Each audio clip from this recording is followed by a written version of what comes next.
పోలే ఎందుకు ఎలాగా ఊరికన్నా అలా కూర్చుంటే ఎలాగా లేకు తీయదంతా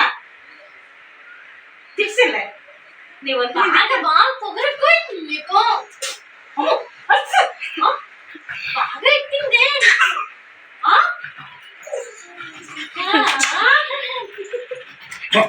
గొడవ అనట్లయిపోయింది